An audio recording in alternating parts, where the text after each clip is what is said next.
we're really focusing on 5 distinct areas within the project.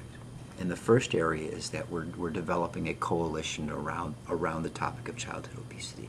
There are several organizations that care about nutrition, that care about children, that care about physical activity, but there's no one coalition that deals just with childhood obesity. And so our particular project, which the funding supports, deals with childhood obesity, and so we have a coalition of professionals, and over time we hope to incorporate parents and even children into this coalition.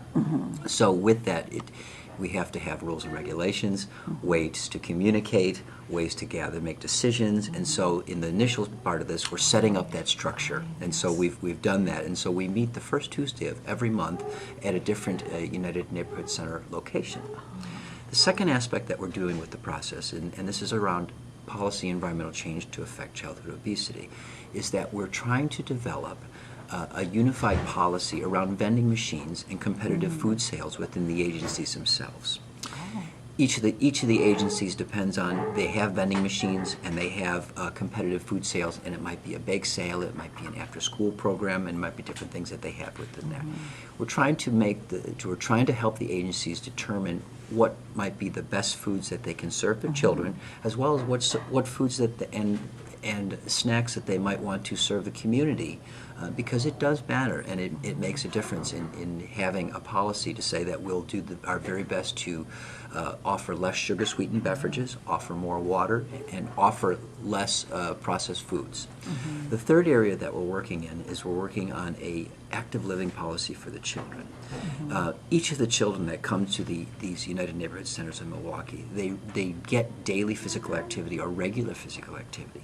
What we're going to help them determine is that the recommended daily amounts of physical activity for children is 60 minutes per day, each day of the week. We're going to be doing an assessment of how much physical activity the children get in there, and how many are meeting the standard of an hour a day. The fourth area that we're going to be doing with this is that we're going to be working on an active living component for the staff. Many of the staff live in these communities, and so they come from these communities, and so many of these people are role models for the children, whether they know it or not. And so we want to have the agencies develop policies to help their staff be as active as possible and to eat as well as possible.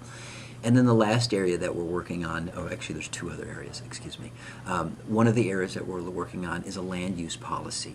And what we might mean by that is we're taking a very broad approach. There are many organizations that are working on land use issues related to physical activity and nutrition within Milwaukee. We want each of the agencies to adopt some kind of land use policy, whether it be a community cleanup day, whether it be having a community garden, and to be able to determine what those benefits are for the community. For example, if a community perceives their neighborhood to be disorganized or to be unsafe, they're less likely to have their children play in those neighborhoods. With this active living policy, if we were to have a community cleanup day that we were to advertise, we have the sense that it will improve community relations. And now many of the community centers are already doing this, and so what we want to have widely publicize this a little bit more, and perhaps even collect some data to be able to demonstrate the effectiveness of that. And over time, having more people being physically active within the communities.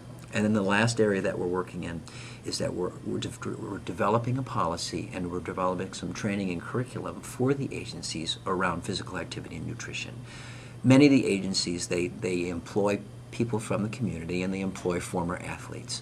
But they're often lacking of capacity to do training and development for their staff around physical activity and nutrition. We have experts that can help them with that. And so we're helping to be able to develop some curriculums for them that they can then implement best practices and evidence for the children. And so over time, we have the thought that we can do something about childhood obesity, and the foundation believes that as well.